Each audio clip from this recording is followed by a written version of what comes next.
These are the Exorcist stairs in Georgetown, the site of one of the most iconic scenes in horror history. But behind the Catholic ritual, behind the spinning heads and the Hollywood terror, there's a deeper mystery. Who was the demon that possessed Regan? The demon is never named, but the beginning montage in Iraq tells the story. Father Karras is on an archaeological dig in Iraq and faces the statue of a terrifying Sumerian deity, Pazuzu. In ancient Mesopotamia, long before Rome, long before the Gospels, Pazuzu was a wind spirit, half human, half lion, half scorpion, half serpent, a chimera that symbolized the chaotic desert winds. The film gives us clues: a face that flashes, a statue in Iraq, a presence that haunts more than explains. And that presence ties the story not to Christianity, but to the deserts of ancient Mesopotamia. The film was supernatural. The real story was human. In 1949, 14-year-old Maryland boy, known only by the pseudonym Roland Doe, became the center of one of the most documented possession cases in American history. Behind closed doors, his family witnessed scratching in the walls, objects flying, welts forming on his skin. Priests and doctors tried to intervene.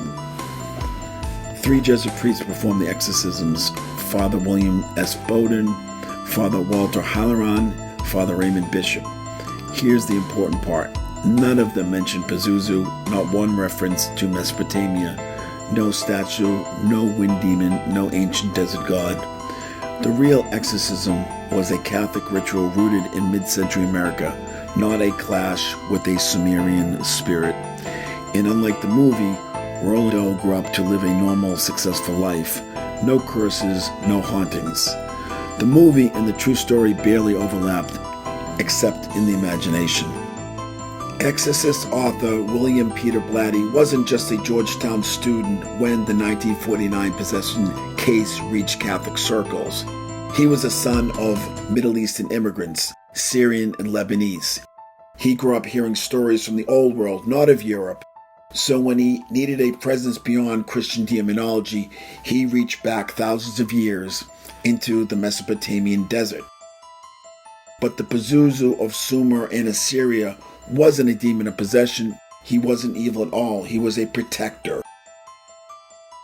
To understand why Pazuzu feels so wrong in The Exorcist, you have to strip away the modern ideas of demons and go back to the ancient world, back to Mesopotamia, nearly 3,000 years before Christianity.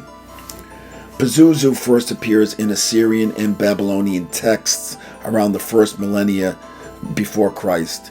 He wasn't worshipped in temples. He didn't demand sacrifices.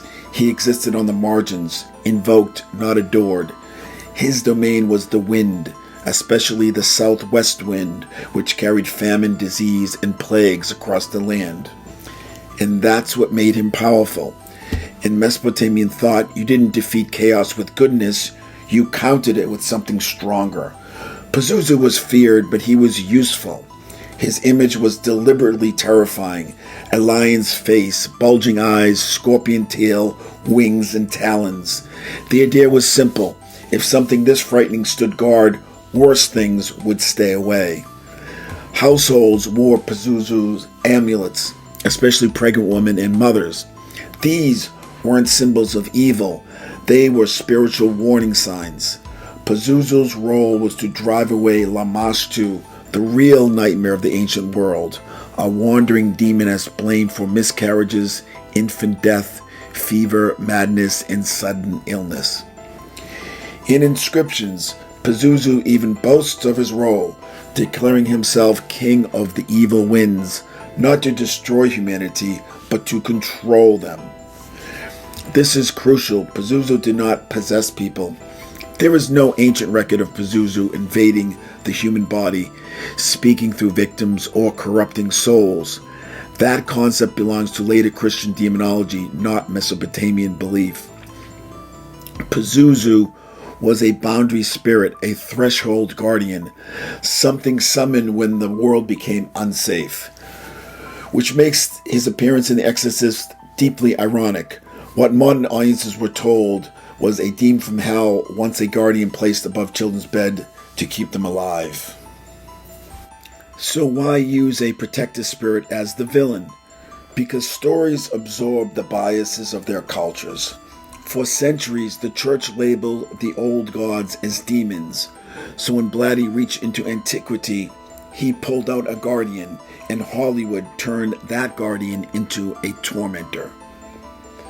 Yet outside the film, in the living world of practice, Pazuzu's older identity has reemerged. To some witches today, he's a powerful ally, a boundary setter, a warder, a defender of the vulnerable. The Pazuzu of the movie and the Pazuzu of the ancient world are not the same being. They are mirrors held up to different eras.